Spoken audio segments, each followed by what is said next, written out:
Kami persilakan. Terima kasih Bu Ketua. Bismillahirrahmanirrahim. Assalamualaikum warahmatullahi wabarakatuh. Shalom, Om Swastiastu, Namo Buddhaya, salam kebajikan. Selamat pagi dan salam sejahtera bagi kita semua. Yang kami hormati, kami banggakan Ibu Ketua Komisi 4 DPR RI, yang kami hormati Wakil Ketua Komisi 4 DPR RI, yang kami hormati para anggota Komisi 4 DPR RI, yang kami hormati Wakil Menteri Pertanian Republik Indonesia, yang kami hormati para pejabat eselon 1, yang kami hormati para hadirin sekalian yang berbahagia. Pertama-tama marilah kita panjatkan puji dan syukur kehadirat Allah Subhanahu wa taala telah memberikan rahmat dan karunia-Nya kepada kita semua sehingga kita berkesempatan hadir pada acara rapat kerja dengan Komisi 4 DPR RI dengan agenda laporan keuangan Kementerian Pertanian tahun anggaran 2024. Kami mengucapkan terima kasih kepada pimpinan dan seluruh anggota Komisi 4 DPR RI atas undangan raker pada hari ini. Ibu pimpinan, Wakil Ketua Komisi 4 dan anggota DPR RI yang kami hormati. Pertama, kami laporkan realisasi anggaran, menggambarkan perbandingan antara anggaran dengan realisasinya yang mencakup unsur-unsur pendapatan, LRA dan belanja selama periode 1 Januari sampai 31 Desember 2024 dibandingkan tahun 2023, Kementerian Pertanian tahun 2024 merealisasikan pendapatan sebesar 348 miliar atau menurun 49%, sedangkan realisasi belanja adalah 14 triliun. Penurunan pendapatan ini dipengaruhi oleh transformasi Badan Karantina Pertanian menjadi Badan Karantina Indonesia. Kedua, neraca menggambarkan posisi keuangan entitas mengenai aset, kewajiban, dan ekuitas pada tanggal 31 Desember 2024 dibandingkan dengan tahun 2023. Nilai aset Kementerian Pertanian 2024 79 triliun atau menurun 2,54%, kewajiban 347 miliar atau menurun 39,7%, dan ekuitas 8,68 triliun atau menurun 2,2%. Transformasi Badan Karantina Pertanian menjadi Badan Karantina Indonesia berimplikasi terhadap penurunan nilai aset, kewajiban, dan ekuitas. Ketiga, laporan operasional menyajikan berbagai unsur pendapatan, LO, beban, surplus defisit dari operasi, surplus defisit dari kegiatan non-operasional, surplus garing defisit sebelum pos luar biasa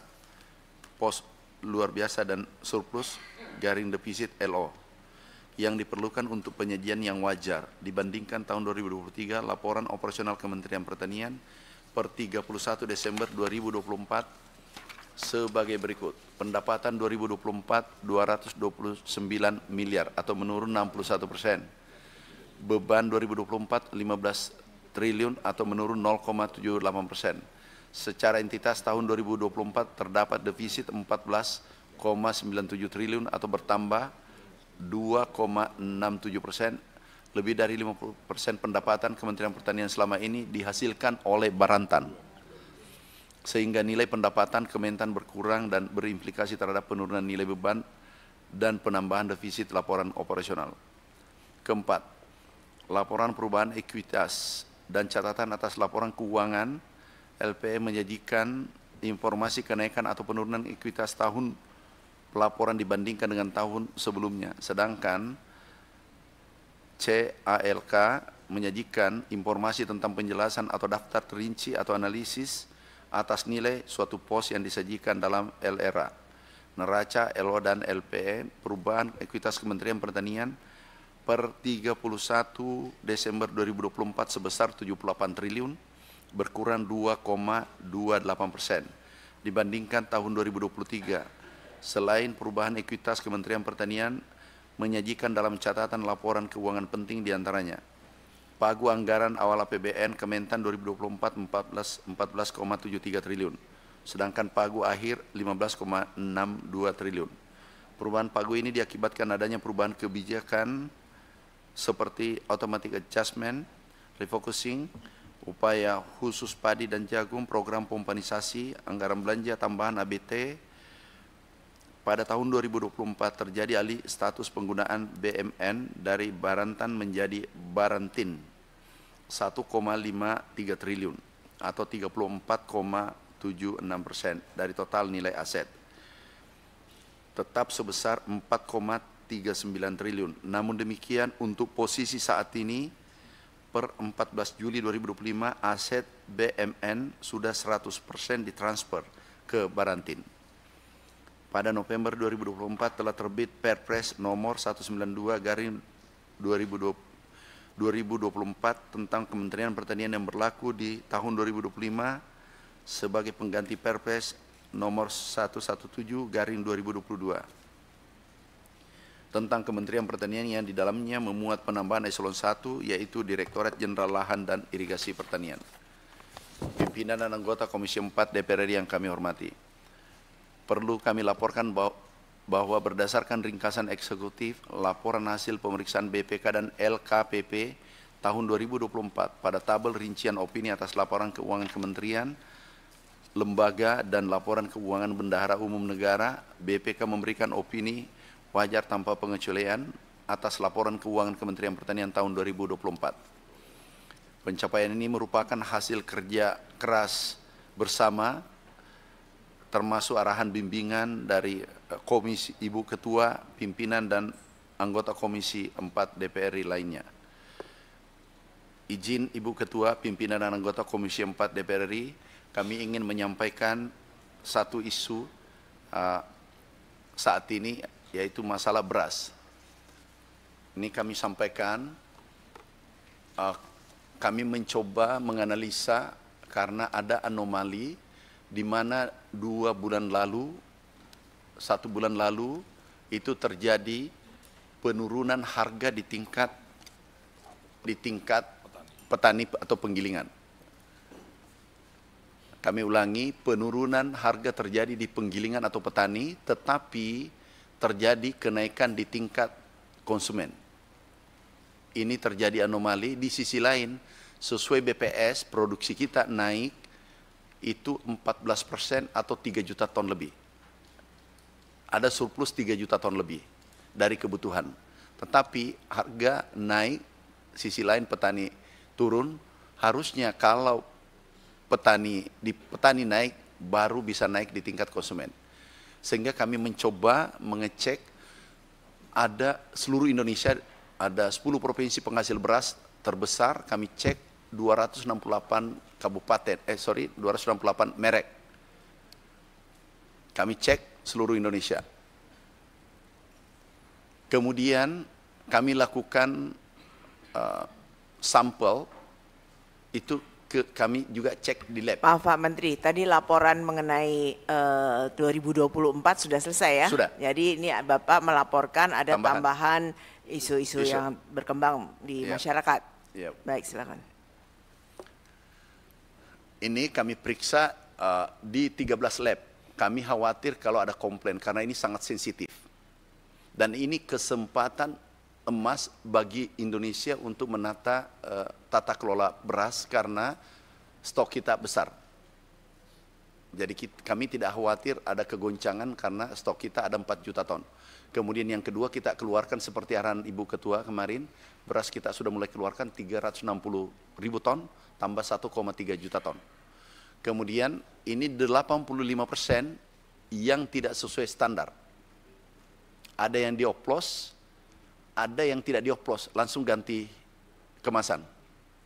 Jadi ini semua beras curah tetapi dijual harga premium. Beras curah tapi dijual harga medium. Dan labnya kami pakai 13 termasuk Sukopindo. Ada 13 seluruh Indonesia karena kami khawatir kalau ada beda hasil dari lab. Jadi kami sangat hati-hati Bu Ketua. Ini yang terjadi. Sekarang HET 60% yang tidak sesuai mutu, ada yang mengurangi ukuran 5 kilo tapi 4,5 kilo. Dan ini total nilainya setelah kita kali jumlah beras yang beredar itu 99 triliun.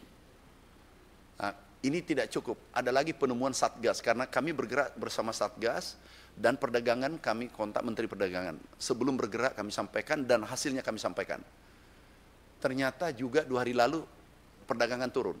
Alhamdulillah juga hasilnya tidak jauh. Dari 10 sampel diambil merek, itu 9 yang tidak sesuai. Hanya 1 yang sesuai. Jadi 90%. Kalau kami temukan 86%, kalau perdagangan temukan 90%. Kalau ini bisa diperbaiki, Bu Ketua, ke depan ini sangat penting. Ini akan mengangkat kesejahteraan petani dan daya beli masyarakat naik. Ini harus kita jaga kesempatan karena stok kita banyak. Nah, alhamdulillah kemarin kami cek merek yang sudah diumumkan itu sudah mulai sebagian, belum seluruhnya, Bu. Itu menarik dan mengganti harganya. Harganya sesuai standar dan kualitasnya sama. Yang terjadi ini sudah ada perubahan, Bu. Ini sangat drastis. Setelah kepolisian, kami sudah menyurat 212, kami menyurat langsung ke Pak Kapolri dan Kejaksaan Agung. Tanggal 10 sudah diperiksa, ada 26 merek. Dan menurut laporan yang kami terima bahwa mereka mengakui. Sekarang terjadi ini, Bu, pergeseran. Kita bersyukur dari yang tidak sesuai, ini tidak awalnya. Itu yang medium, Pak. Medium. Premium. Jadi beda. Nah, tapi ini medium yang tidak sesuai, medium tidak sesuai 91%. Kemudian yang premium adalah 43%. Tapi awalnya ini lebih besar, Bu. Jadi sudah ada kesadaran dan mereka tahu dari salah satu perusahaan kami terima suratnya, kami terima menghimbau jangan menjual beras yang kualitasnya tidak sesuai dan harga. Kami sudah terima, Bu. Insya Allah mudah-mudahan ke depan, Bu, mohon dukungan Bu Ketua, seluruh Komisi 4 dengan segala kerendahan hati kami mohon karena ini masa depan pangan kita. Kesempatan juga memperbaiki karena dulu kami tidak berani. Kalau stoknya 1 juta, Bu, pasti pemerintah tidak berani melakukan perbaikan. Tapi alhamdulillah stok kita cukup sehingga kita perbaiki. Terima kasih Bu Ketua, terima kasih Wakil Ketua Komisi 4 DPR RI. Terima kasih. Wassalamualaikum warahmatullahi wabarakatuh. Baik, terima kasih Pak Menteri. Terima kasih atas keterangannya, penyampaian daripada penggunaan anggaran yang tahun 2024 dan kami mengucapkan selamat telah mendapatkan opini WTP. Selamat untuk Kementerian Pertanian. Mudah-mudahan ini bisa dipertahankan, tahun-tahun yang akan datang juga bisa mendapatkan predikat wajar tanpa pengecualian. Namun demikian, apakah ada juga catatan temuan-temuan dari BPK? Kalau ada, nanti supaya dikoreksi, ditindaklanjuti temuan-temuan itu yang dari BPK. Kemudian menyangkut mengenai beras oplosan ini lagi rame sekali dibicarakan di masyarakat. Tadi Pak Menteri sudah sempat menjelaskan sebagian, tolong ini segera diselesaikan. Kalau memang ada yang nakal-nakal, itu yang nakal ya dikasih efek jera. Supaya mau itu yang besar atau yang kecil harus dikasih efek jera supaya tidak merugikan masyarakat. Saya rasa itu. Dari teman-teman apakah ada yang mau menambahkan? Khusus mengenai yang oplosan mungkin bisa menambahkan sedikit kalau ada yang mau bertanya. Ya. Terima kasih Ibu Pimpinan, anggota Komisi 4 dan Bapak Menteri. Saya yang satu tanya aja Pak. Dari mana Bapak bisa menghitung kerugian negara itu 99 triliun? Karena kalaupun dioplos dan belum dibeli oleh rakyat, kan belum ada kerugian juga di situ. Jadi mohon penjelasan. Terima kasih. Izin pimpinan. Langsung dijawab Pak Menteri. Ini kerugian, jadi ada 2 kerugian Pak. Kerugian negara kita estimasi, hitungan dengan tim, tapi kita serahkan pada penegak hukum.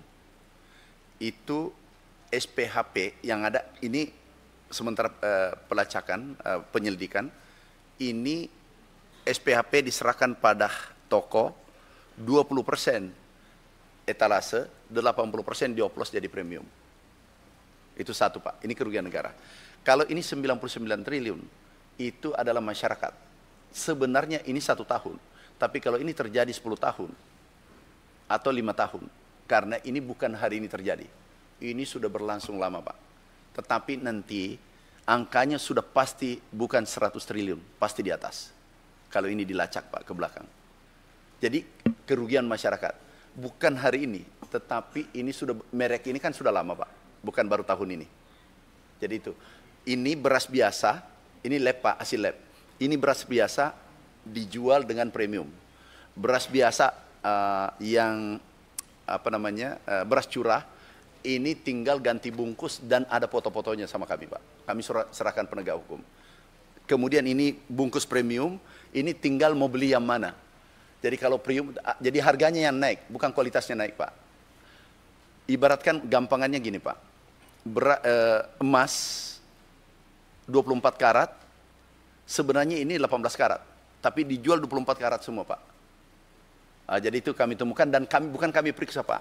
Kami tim independen adalah lab 13 lab yang periksa seluruh Indonesia, termasuk Sukopindo. Itu Pak penyanyi. Jadi bukan kerugian rakyat Indonesia Pak. Makasih. Izin pimpinan, mungkin tidak lanjuti. Jadi terakhir dilaksanakan pemeriksaan atau pengecekan oleh lab, kapan Pak? Tiap tahun atau kok bisa Bapak mengatakan udah mungkin 10 tahun, mungkin 5 tahun? Terakhir pemeriksaan lab itu tahun berapa Pak? Kita kan bisa kita menghitung harusnya di situ. Terima kasih. Gini, ini sebenarnya sudah pernah dulu kita lakukan. Bahkan ditutup pabriknya Pak. PT Ibu. Dan itu besar. Kita tutup, kalau tidak salah, Maknyus ya. Itu kita tutup Pak. Dan sama pada saat kami periode pertama. Jadi sudah 7 tahun yang lalu. Nah, ini juga terjadi. Kami sangat terima kasih Bu Ketua bahwa ini harus efek jerah. Kalau dulu kami tutup bersama Kapolri. Mungkin masih ada di berita di online itu ditutup. Itu 2016-2017. Kita periksa mereknya ada seperti itu Pak. Jadi bukan kemarin saja. Izin pimpinan, dengan demikian kita harus mengambil kesimpulan bahwa pemeriksaan beras yang dijual di lapangan itu bukan per 10 tahun Pak. Bila perlu per 6 bulan kita cek di lapangan agar tidak terjadi kerugian yang demikian besar. Harusnya demikian. Jadi dalam program Bapak pun kami menyarankan itu dicek Pak per periodik. Kalau ini Bapak mengatakan tahun 2016 terakhir kan, berarti kan sudah berapa tahun yang lalu, udah 9 tahun yang lalu. Nah kalau demikian sebaiknya kami menyarankan setiap periodik setahun 2 kali atau 3 kali. Agar kerugian negara yang Bapak katakan itu tidak terjadi. Demikian pimpinan, terima kasih. Pak, makasih Pak, makasih. Kami bukan mau melempar tanggung jawab. Kami domainnya sebenarnya produksi. Tapi kami tidak ingin petani disolimi dan konsumen. Sehingga kami mengambil alih. Itu Pak, inisiatif Pak. Dan itu ada yang punya kewenangan. Tapi kami koordinasi. Makasih Pak. Baik. Ada lagi? Ya, izin pimpinan, kami setuju dengan Pak Menteri, kasus beras oplosan ini bukan hanya kecurangan di tata niaga, tapi kejahatan secara sistematik. Dan ini dilakukan oleh pelaksana industri pangan yang besar ya. Temuannya masih 4 ya Pak, tapi pasti berkembang lagi kan. Pasti banyak perusahaan yang melakukan ini. Jadi saya pribadi, kami dari Komisi 4 sangat mendukung kinerja dari Kementerian Pertanian untuk mengusut tuntas kasus ini. Lalu Pak, sesuai dengan tadi yang Pak Sturtman sudah sampaikan, kami juga mendukung kalau bisa uji mutu ini jangan di depan, ini kan kita kebobolan. Harus ada yang namanya post market surveillance.